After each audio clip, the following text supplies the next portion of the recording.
Namami Bhagavatpadam Shankaram Lokashankaram Shankaram Shankaracharyam Keshavam Badarayanam Sutra Bhashya Kritau Vande Bhagavantau Punah Punaha Ishvaro Gururatmeti Murti Bheda Vibhagine Vyomavat Vyapta Dehaya Dakshinamurtaye Namaha Gukarastvo Andakaro Vai Rukarastvo Nivartakaha Andakara Nirodhitvat Gururitya Sadashiva Samarambham Shankaracharya Madhyamam Asmadacharya Paryantam Vande Guru Paramparam. Om Sahana Vavatu Sahanau Bhunaktu Sahaviryankaravavahai Tejasvinavadhitamastu ma vidvisha vahai. Om Shanti Shanti Shanti. Ahamasmi sadabhami kadachit nahamapriyaha brahmaiva aham ahtatsiddham Satchidananda Lakshanam.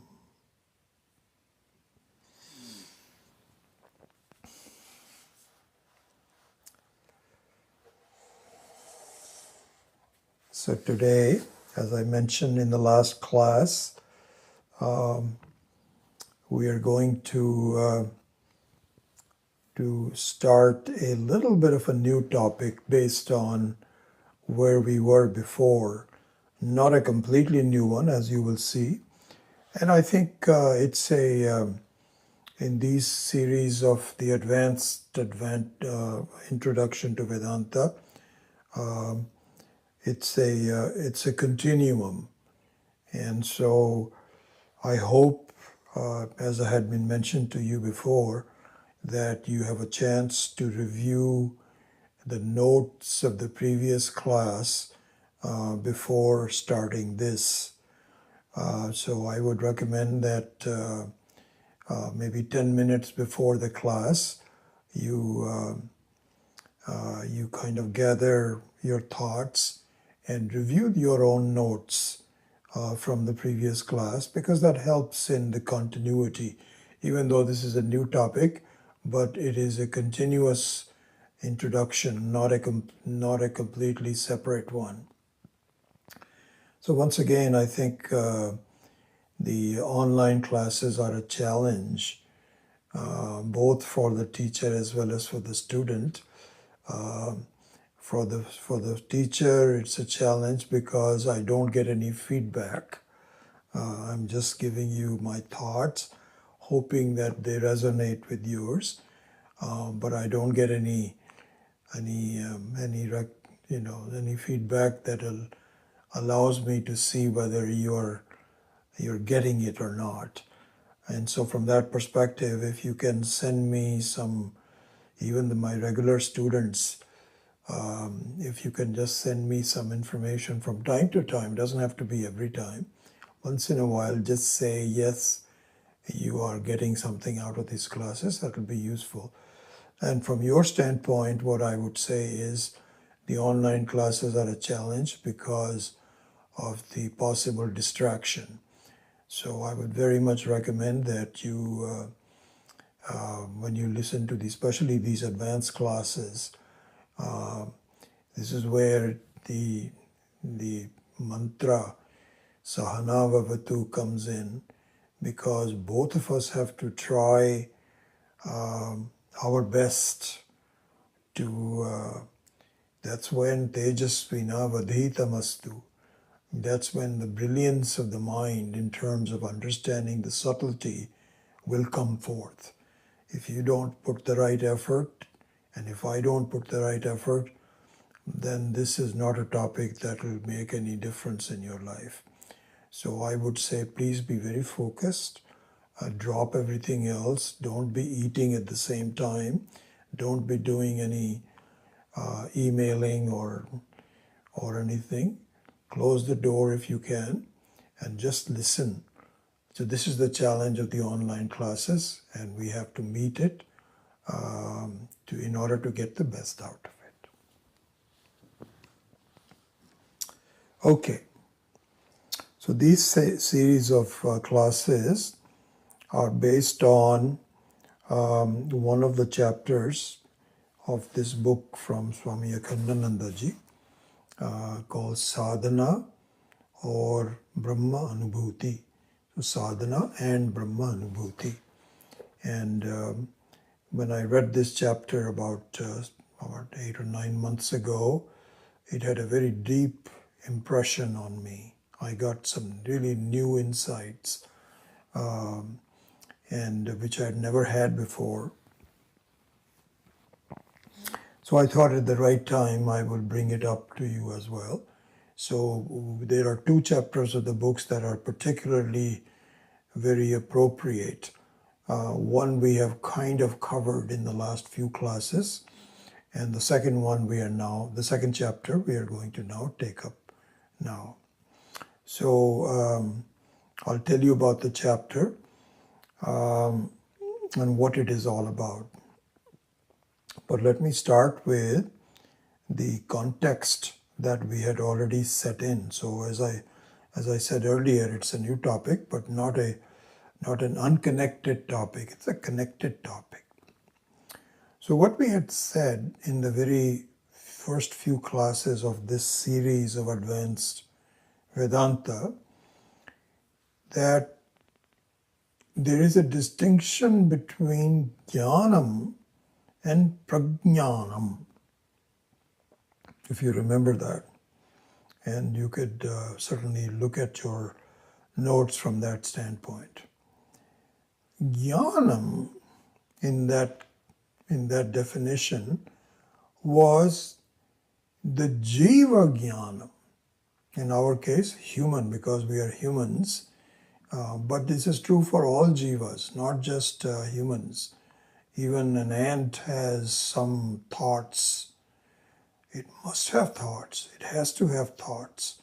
Because how else will it make decisions on what to do, to travel? And so even it's there for all jivas. So all the jivas have some kind of a thought process, some knowledge. This is what I'm going to do.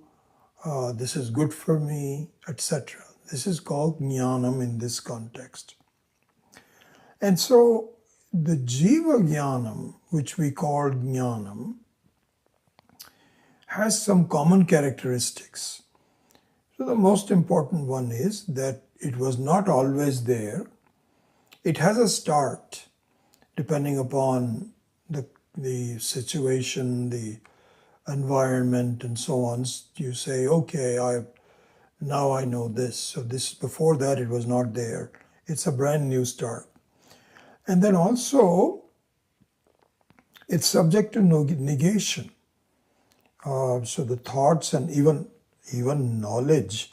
So one we have is the manaha, which is just notional. Or you can have buddhi, which has a very definite knowledge. This is definitely true. So the knowledge of science or technology is a definite knowledge. But even that definite knowledge, in addition to, excuse me, let me shut this off.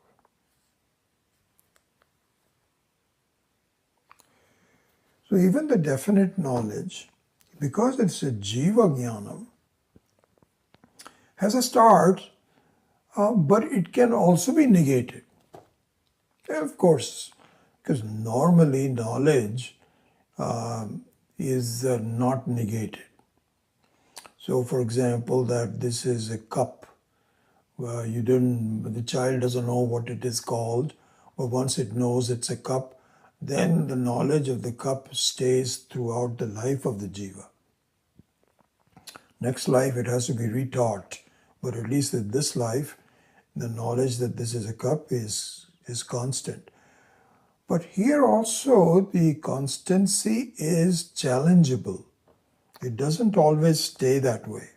In the case of the cup, of course, it doesn't happen.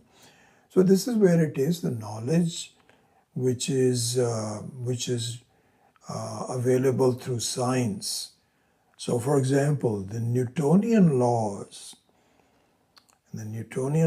meant that space is not a participant in the drama of life.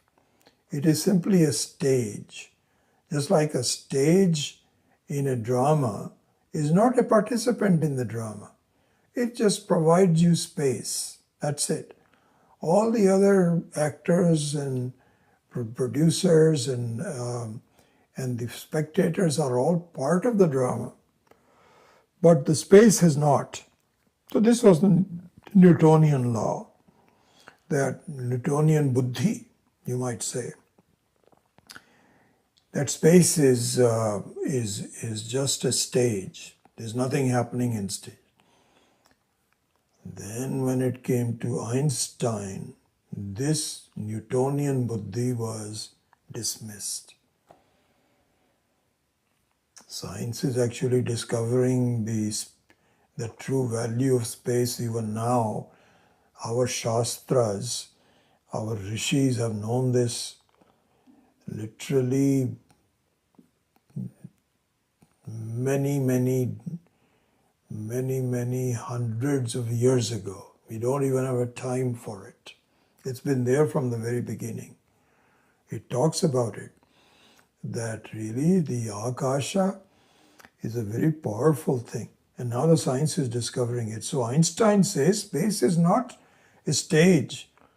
It is actually, it is also a participant in fact, the most important participant in the drama. Because if you look at gravity and all the forces of, it has a lot of personality. So all I'm saying is that Jiva Jnanam has a particular set of parameters. One of the parameters is that it comes up, it was not there before, it changes, and it is destroyable. This is Jiva Jnana. Now let's go to Prajnanam. In Prajnanam, there is no change. And it did not have a start. It is what it is. It is not, does not have any variations in it. This is Prajnanam. Not a Jiva Jnana. So this is a point that we are going to now focus on. What is Prajnanam? And so here, the Prajnanam that we had introduced in the beginning, in this particular chapter, and by the way, it's very interesting, in this book, I've seen this quite often now, it is not necessarily a book written at one time. It's a compendium of different thoughts by Swami Akhandananda. Perhaps he himself had edited it, or perhaps somebody else did it. So each of the topics are separate from each other, even though interconnected. So what I'm saying is, the reason I'm saying that is that in this chapter that we are going to do now, the Prajnanam is being renamed as Jnanam. So from now on, the discussion in these classes will not refer to Jnanam as Jiva Jnanam, but as Jnanam which is not Jiva Jnanam. This is Parameshwara's Jnanam. So this we should now dwell on. We have to think about this.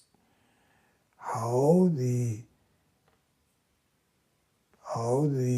jnanam is there in the whole experience of life, already there.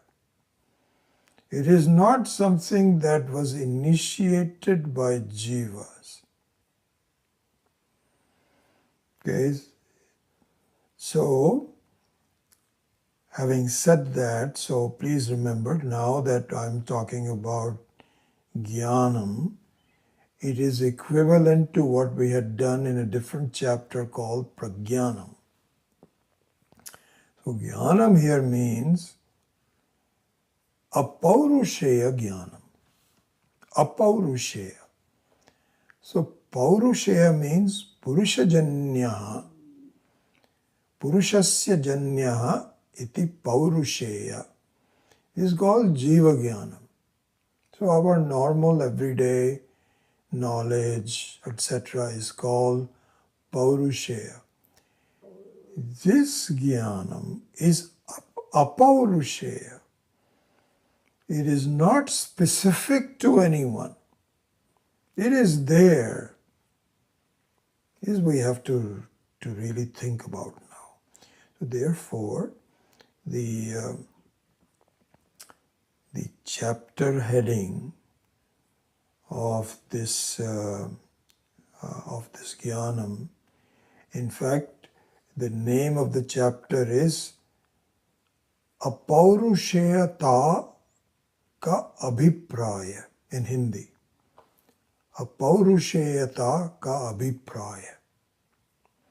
Apaurushayata means the quality of being not generated by human beings. This is called apaurushayata. Apaurushayata means Ishvara's jnana, Parameshwara's jnana, not jiva jnana. Okay, so we'll spend a lot of time, not a lot of time, but we'll spend some time later on today about what do you mean by Ishvara's jnana. And that's all the whole topic is about anyway. Okay, so the chapter heading is Apaurushayata, the quality of being a paurushaya, ka abhipraya. Abhipraya means what is the meaning? What do you mean by that? So what do you mean by that is a very important thing that we are going to do. Because just a name and a definition and even a small description is not enough. The meaning of it has to be very clear in our mind if it really delivers the results that we are seeking in our life, which is complete freedom, unconditional freedom from any kind of externality, even internality, one which is completely independent, which is the very essence of the human being. Essence of all beings, the Atma. So you have to understand the Atma. I must understand apaurushayata ka abhipraya. So this is the thing. Okay, so let's start now.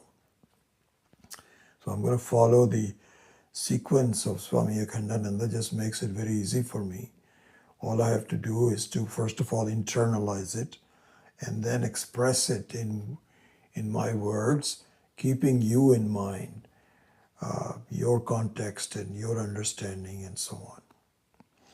And so the advanced introduction is meant for people that already know the basics of Vedanta. So this is the context that I'm operating on. All right, so let us start. Here, Swami Akhandananda starts with the word Veda. Veda.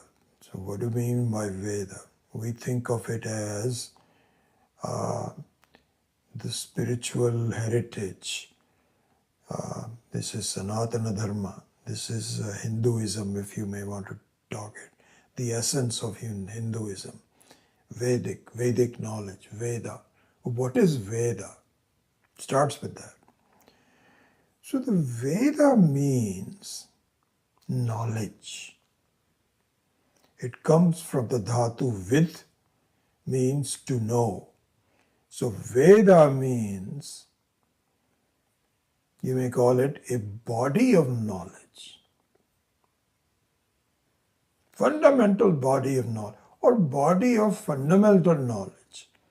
And all the other knowledges, including the Jiva Jnanam, is all included in that. But this one is complete. It is not partial. It is not just computer science or medical science or anything. It is total knowledge. It is called Veda.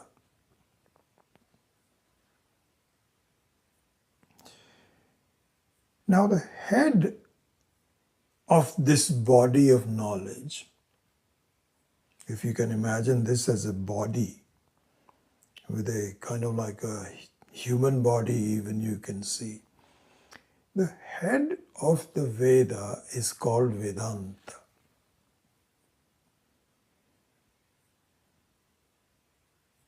So the other parts of the Vedas are also there that serve different parts of the body. So karma and bhakti and so on. But the head of that is called Vedanta, which means Upanishad.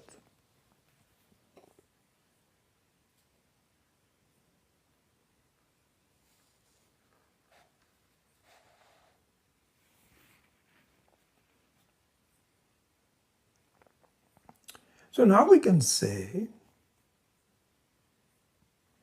the Upanishad is Jnanam.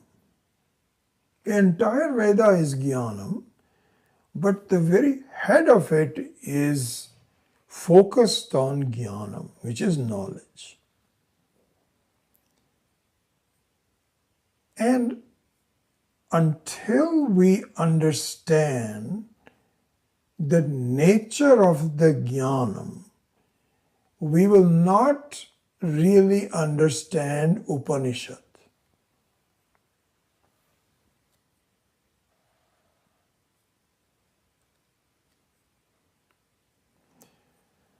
So this needs to, so the way to look at this is,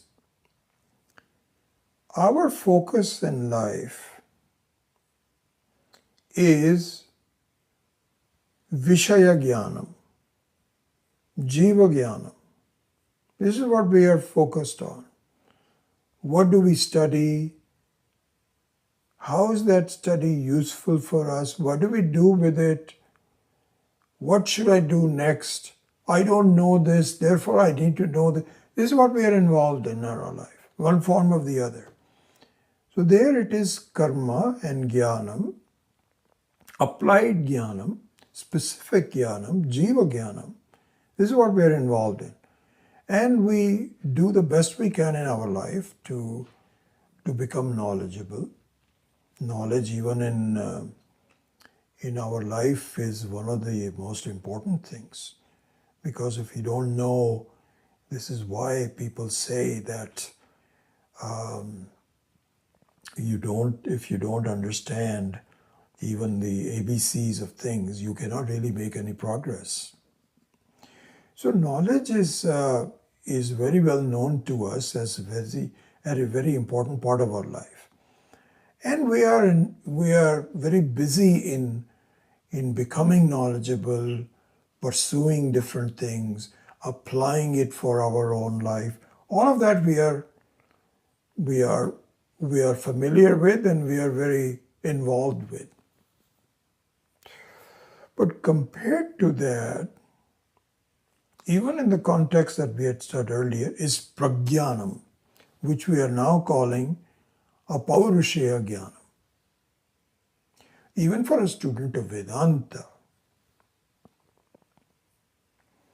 that jnanam which is also Sakshi, as a witness, is there. But here is the thing. We don't think much about it. This is one of the issues for the advanced students of Vedanta. That despite knowing the Upanishad, I wouldn't say knowing, but despite studying the various Upanishads, Kenopanishad, Kathopanishad, Ishavasya, all these Upanishads, there are about 108 of them now left. There could have been thousands more. Because this is an infinite knowledge, it can be expressed in different ways.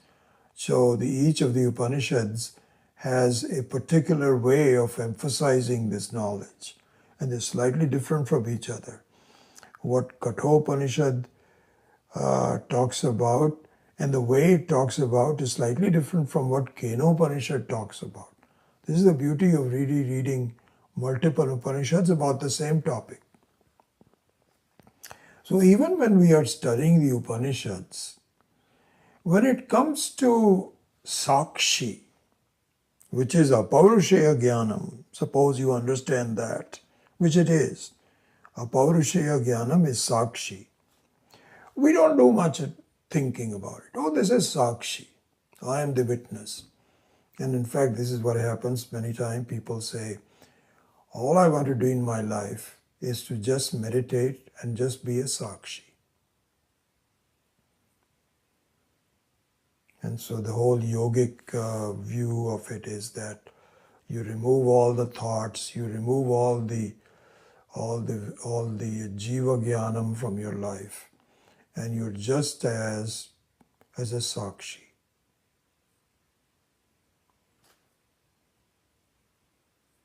So in the understanding of Vedanta, the Vedantic Sampradaya, the Upanishad of knowledge, the Brahman, this is not enough.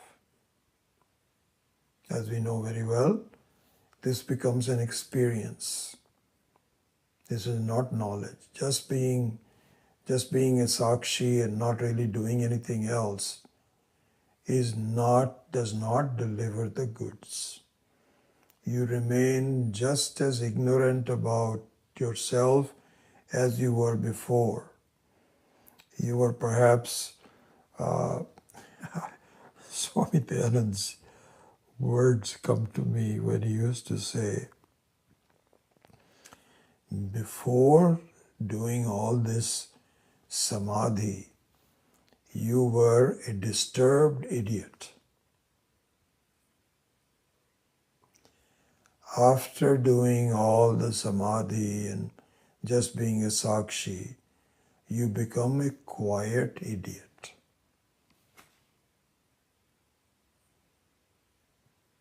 That's all that happens. So that's not really what we should do. So what should we do? What is it that you're asking us? This is what these classes are about. We must understand the nature of Apaurushaya Jnanam. Not just accept it and say, this is what I am. I'm a Sakshi, I'm a Sakshi, I'm a Sakshi. Why? Because your doubts about yourself in terms of how the Sakshi interacts, what about the things that I am seeing? You can ignore it in a small meditation, but they're still there. Your mind hasn't really resolved itself, and you haven't done the work. Vedanta is heavy work. It has to go through all of that. One has to go through all of that. So if you don't do that, you stay right where you are. Your mind also has doubts about it, and your own mind means your own thinking, your own conclusions will say, well, I've done Sakshi, Sakshi, Sakshi, but I'm still the same as we before. Is what happens. Therefore, what we say is that the Apaurusheya Jnanam must be looked into with the same fervor, attention, hard work, involvement as you are doing with Laukika Jnanam, Jiva Jnanam. Jiva Jnanam I work very hard at. I make sure that I understand what's going on. You're very involved. This Sakshi, you just accept it as it is, uninquired. So here Swami Akhandananda says that, listen, until you do vichara on apaurusheyata, then the true meaning of Upanishad is not understood. So, the true meaning of Upanishad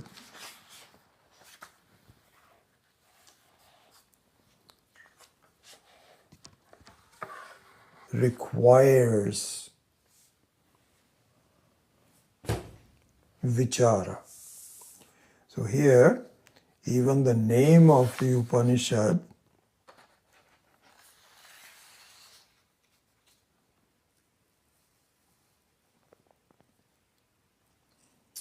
needs to be analyzed. So Upanishad has two prefixes and one dhatu, one main subject, and there are two prefixes to it, upa and ni.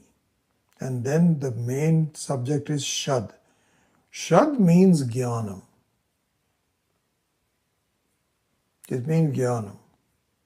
And Ishvara's jnanam. This is apaurushaya jnanam.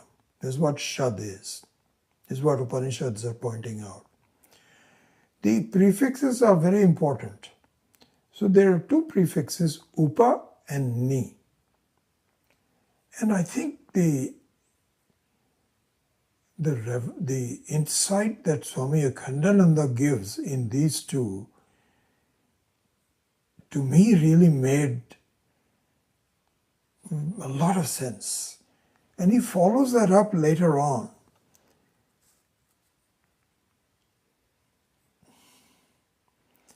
So, many of the acharyas say that upa means near, me.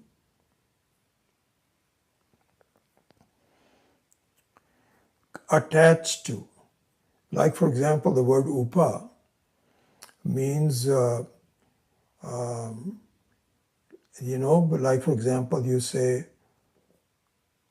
upa pradhana mantri, means is vice pradhana. Anyway, forget about the other examples. Upa means near. Okay? Ni means nishchaya,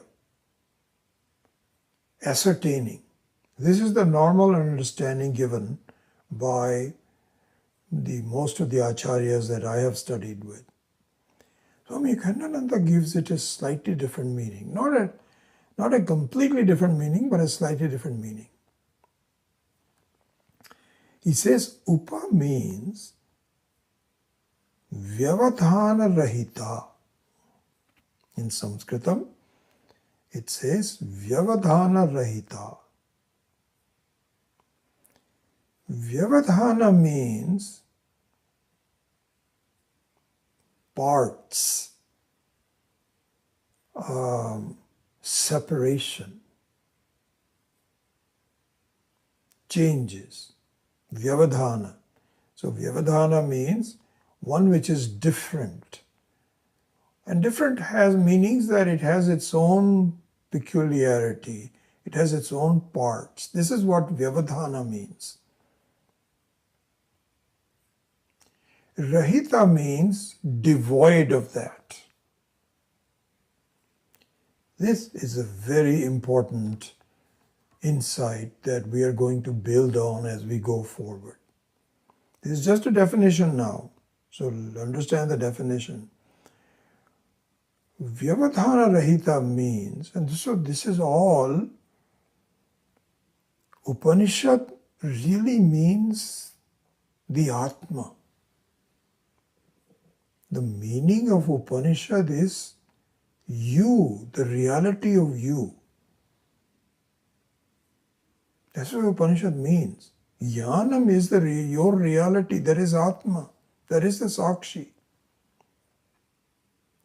But the prefixes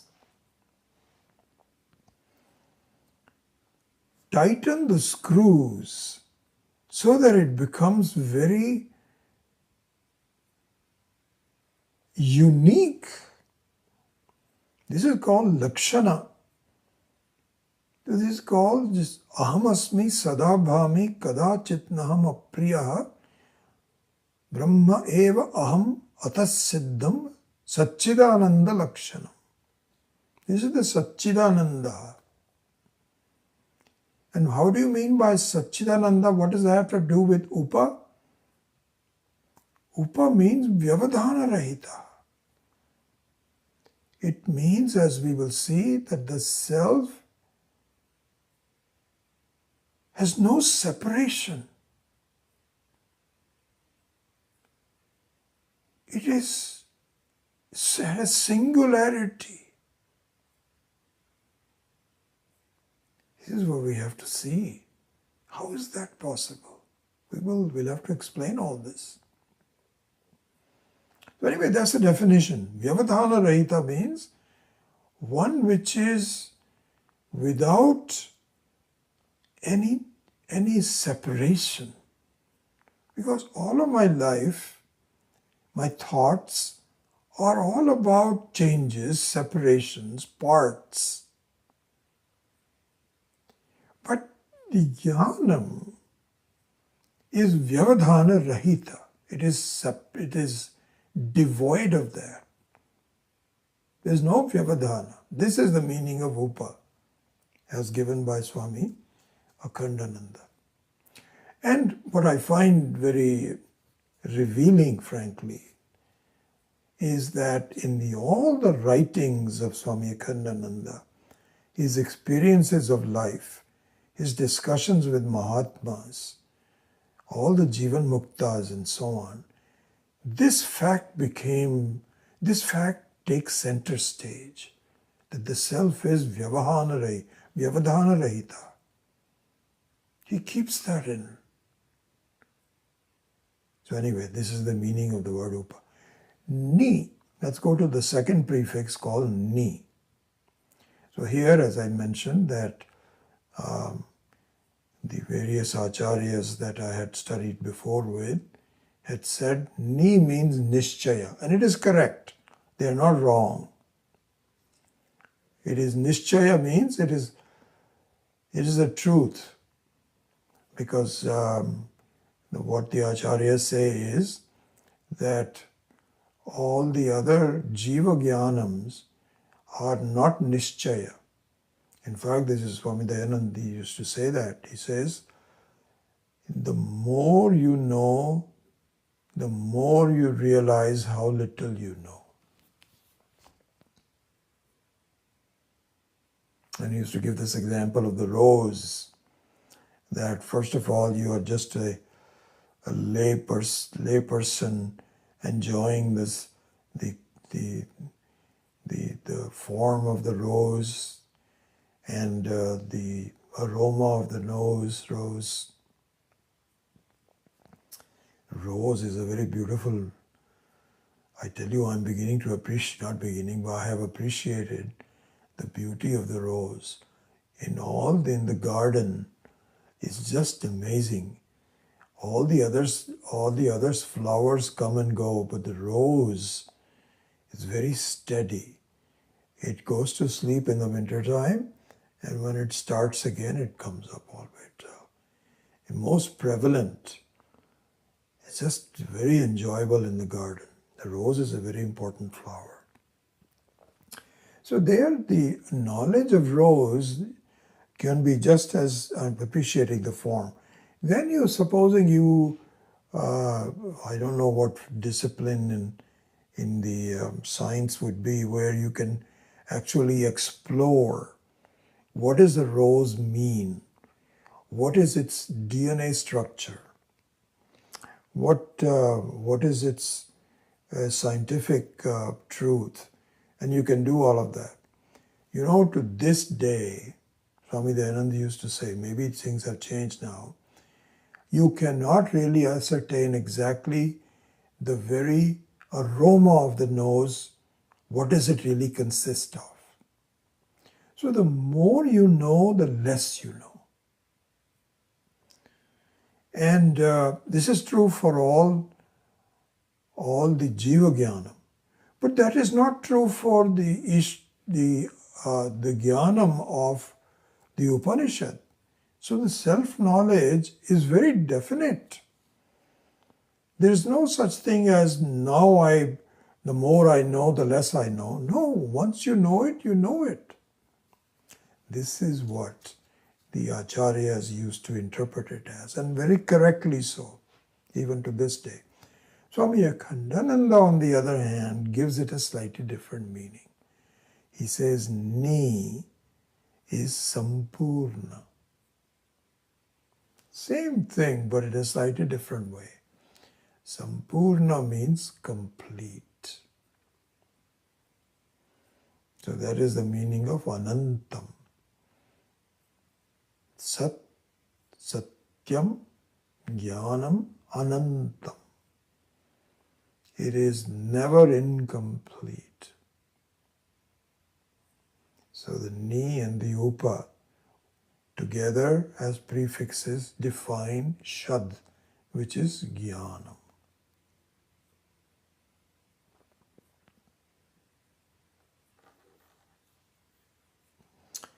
So here Upanishads reveal what you are rather than what you think you are. There's a difference.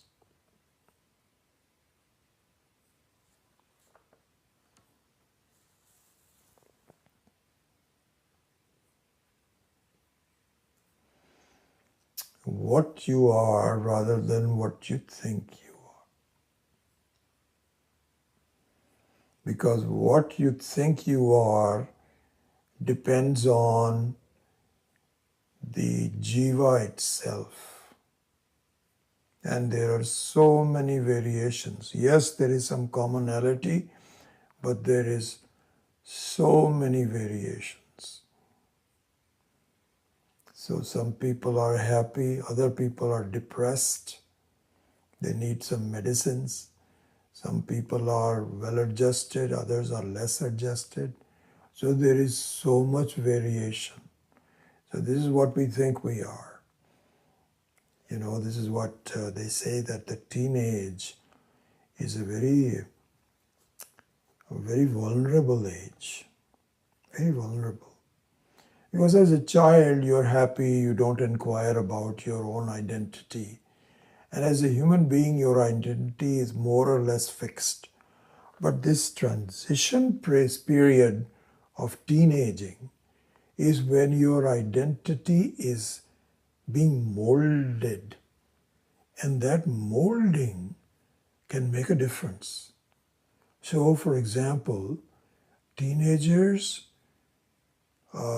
can commit suicide because they feel, I am not liked by anybody.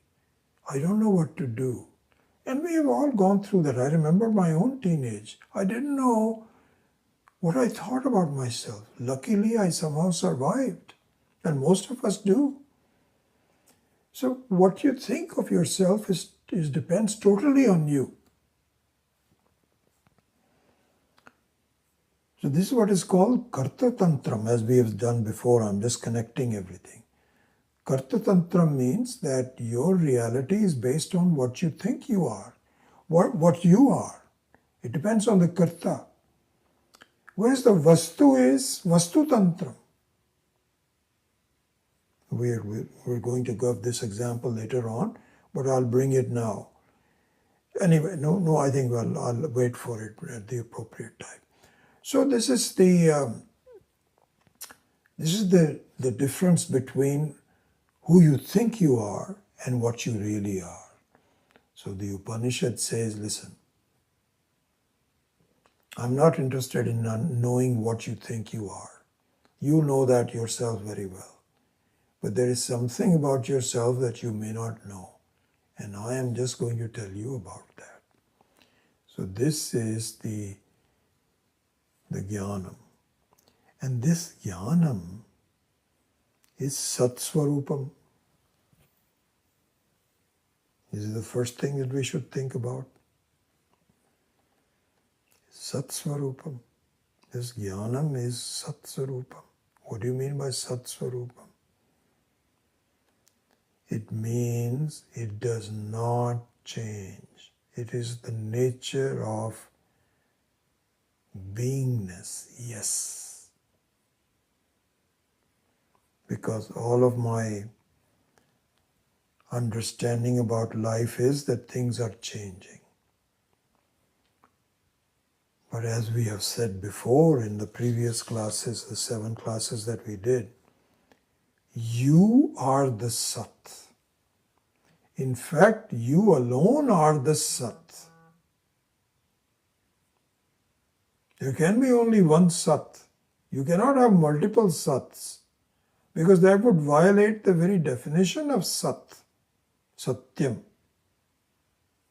The quality of being Sat is Satyam. You alone can be Sat.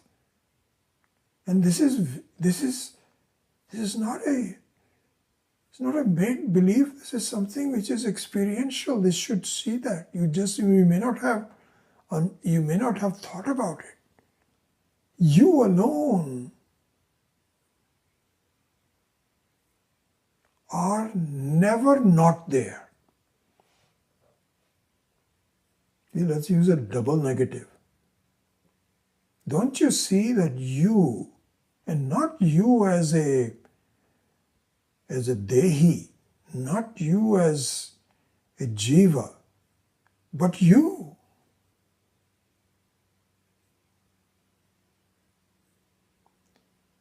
Don't you see that you are the very Satsvarupa? You should see this, because you alone are of a type that can never be negated. Everything else is negatable, and it negates. You can see that in your life. You are the Satsvarupa, and you are the Jnanasarupa.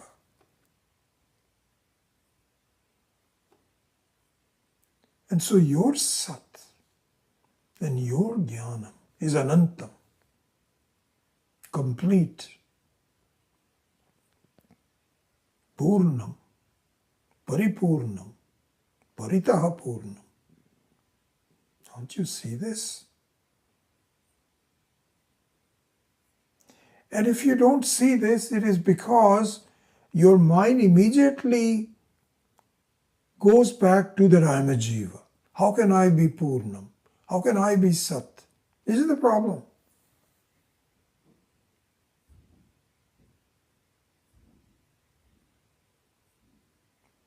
But we're not talking about Jiva here. We're talking about you, the Atma.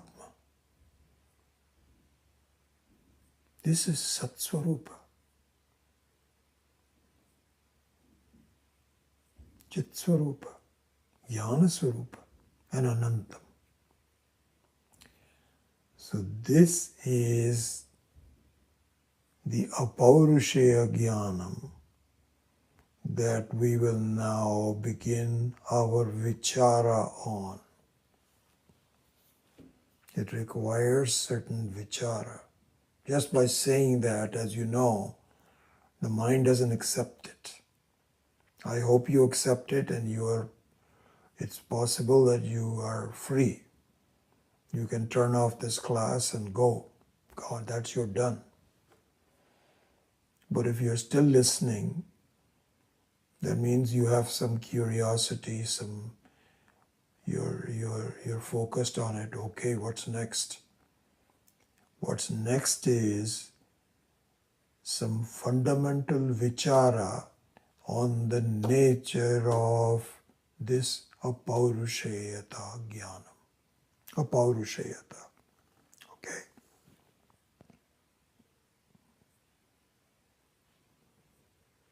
All right.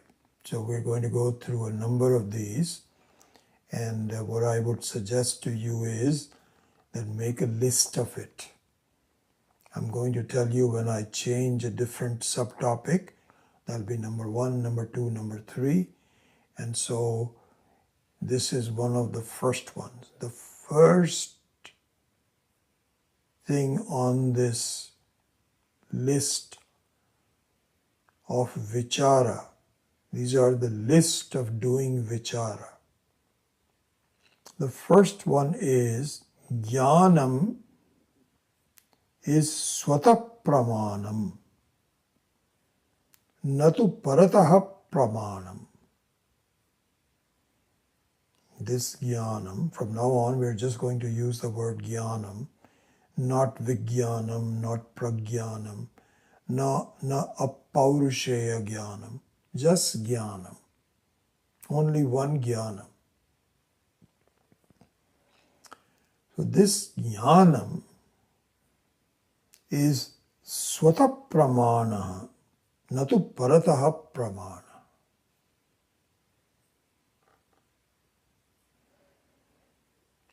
What it means is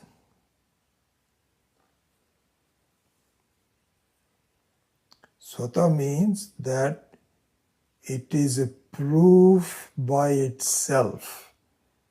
It does not require something else to prove it. In fact, what we should see is that for validating anything in your life, for ascertaining anything in your life, either by you or someone else, in the past, in the future, or right now, to validate and ascertain anything, the final authority is this jnanam.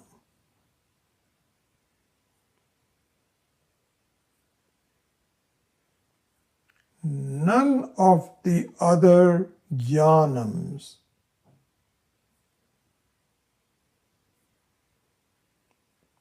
can become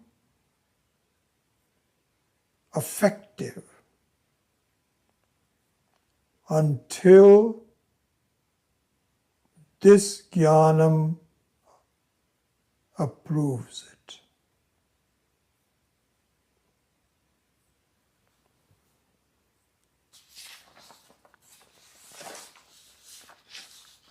Which means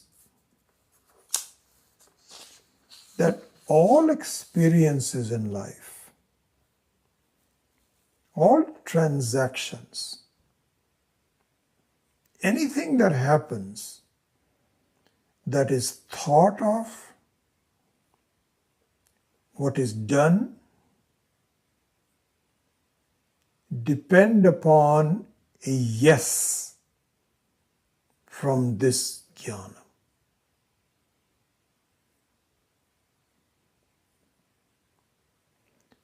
Anything that happens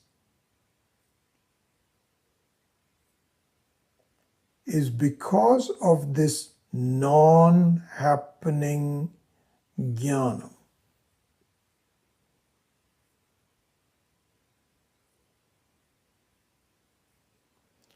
As an example, for a thing to be seen or heard requires a proof from the requisite indriya, sense organ.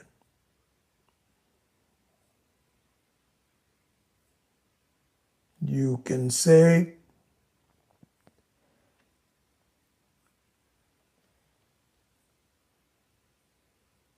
there was our friend in the shop yesterday. This is the statement. This is the ascertainment. And someone can say, how do you know? So you reply, because I saw him. So that means your eyes and eyesight is the proof that validates a transaction.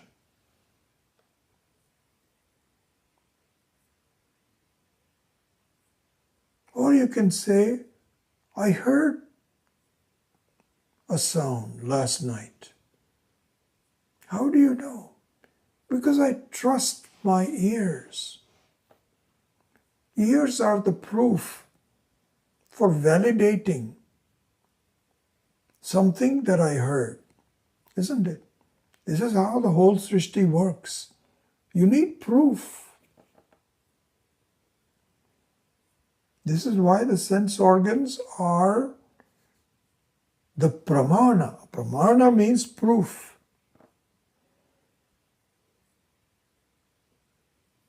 So you're given these 5 sense organs that validate the presence or absence of something.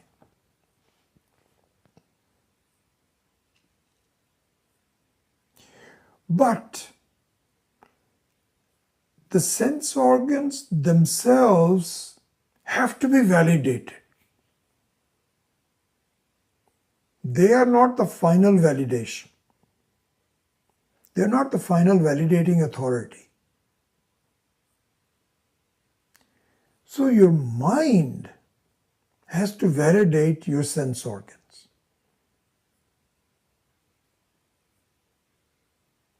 Because, as you know very well, you can see, your eyes can see something, but if your mind is elsewhere,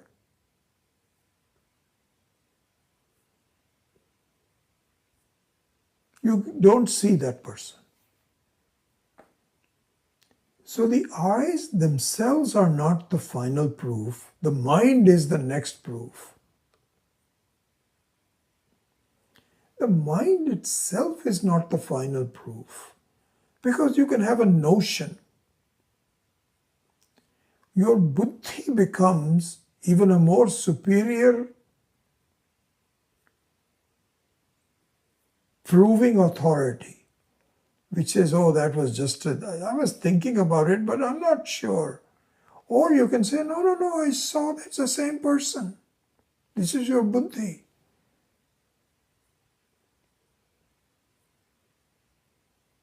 You're not inebriated or on the drugs or anything. You say, yeah, I saw that. Pakka.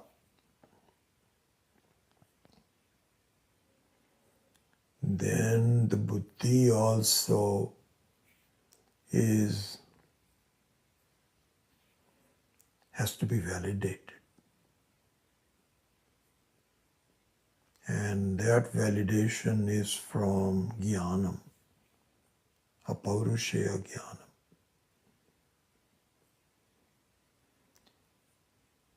So this is why, the very first verse you saw this beautiful verse of Drikdrishya Viveka.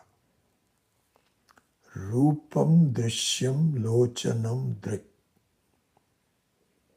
Tad drishyam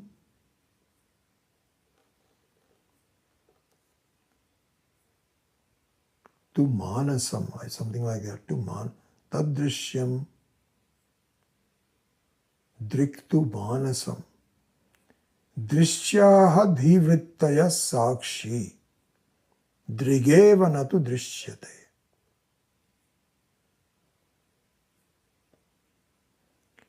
So then comes, so there's these are the sequential proofs, right? For anything to happen, I must have validating proofs. And all the way up to the Sakshi, all the way up to Jnanam. Now the question is, what validates Jnanam?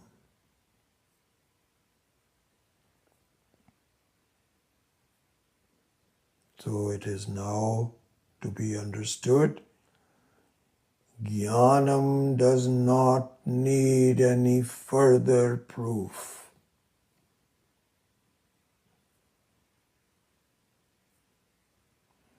In fact, the whole life, whole series of experiences, the whole Shrishti, the whole creation of Ishvara will not work unless the Jnanam does not require any further proof.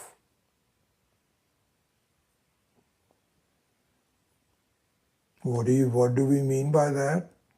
Because if the Sakshi, the Jnanam, also requires something else to prove it, then that becomes the final authority.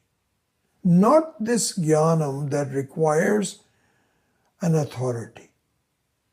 So then the question occurs, what about that authority that validates my Jnanam? Who does that? So this is ad infinitum.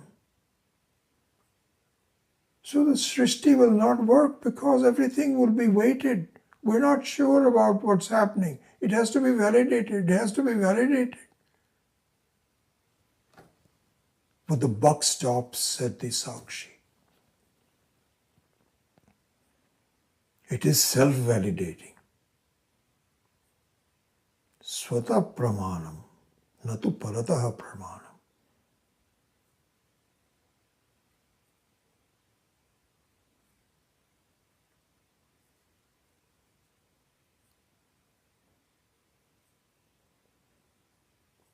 This is the first aspect of, one of many aspects of Jnanam, which is pramanyam.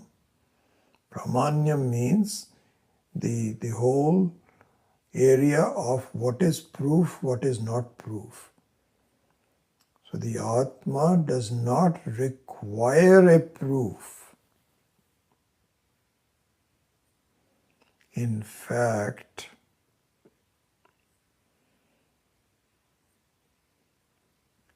it does not even require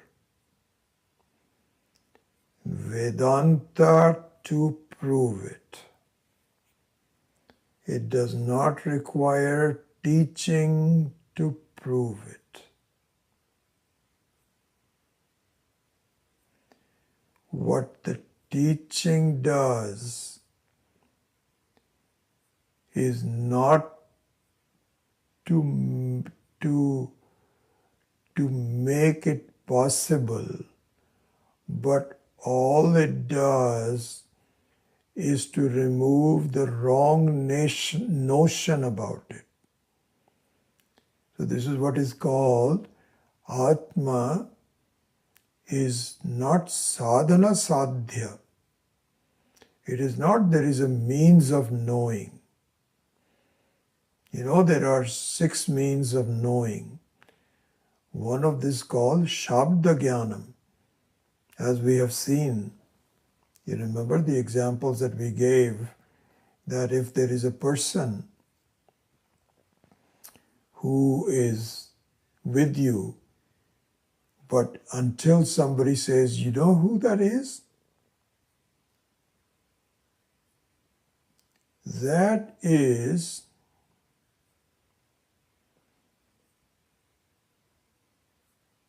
the governor of Massachusetts. So there was some kind of a social get-together and you were talking to people and so on. But you didn't know this person until somebody says, hey, by the way, that happened to me this about a year or so ago. We had we have a congresswoman called Anna Ashu. She's the congresswoman for the Santa Clara County where we live. So she's a very famous. She's not a senator, but she's a congresswoman. And I had heard about that for a long time. So one time we were invited to a get-together to meet with her. And so my wife and I went there, and there were very few people at that time, but other people started coming in. And so then we were saying, we are here to meet Anna Ashu. And this is a fact, I'm telling you, this is what happened. And so as we were talking and sipping some drink or something like that, we saw this woman talking to someone else. And because the meeting had not started yet, so she was talking to somebody.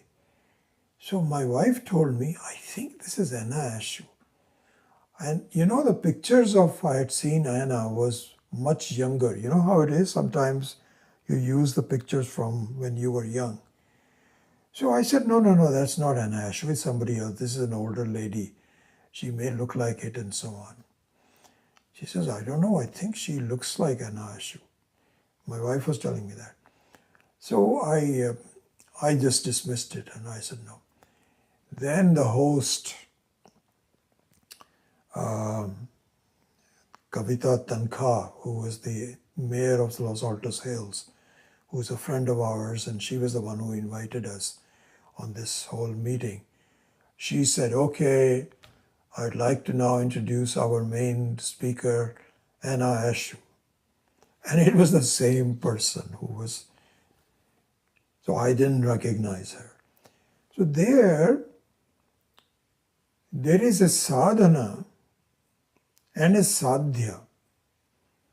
So sadhana means that the Vedanta has to give a Shabda Jnanam, and then it becomes a reality. It's called sadhya. But Jnanam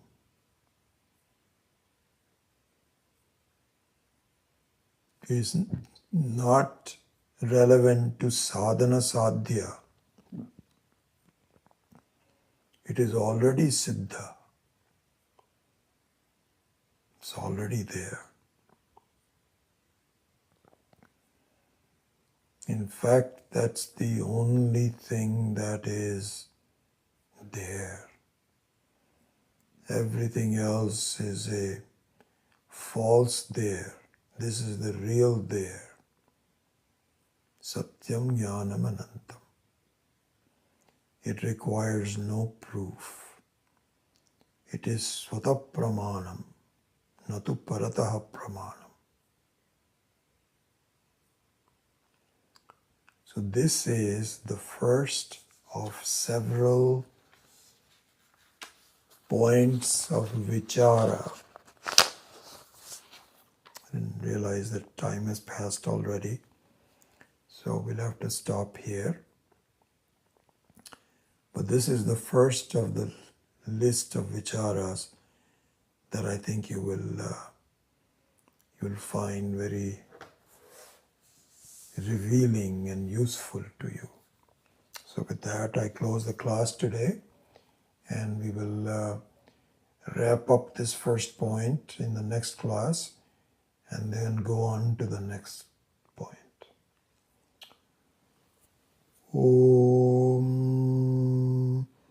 Asatoma Satgamaya Tamasoma Jyotirgamaya Mrityorma Amritam Gamaya Om Purnamadav Purnamidam Purnat Purnamudachyate Purnasya Purnamadaya Purnamevavashishyate. Om Shanti Shanti Shanti. Harihi Om Shri Guru Pyo Namaha. Harihi Om.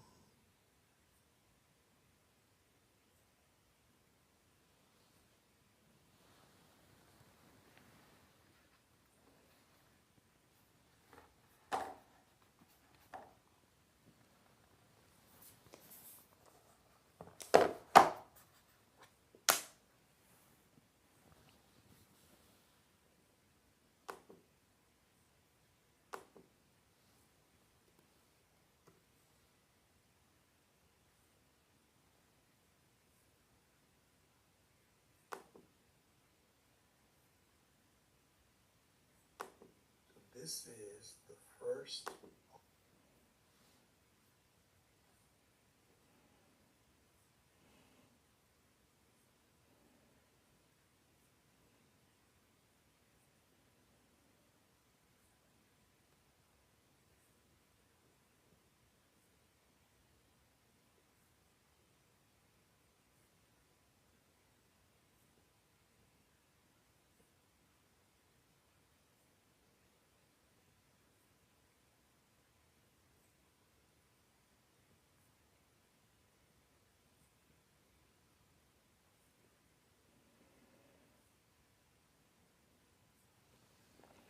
Nice to see you all. Good.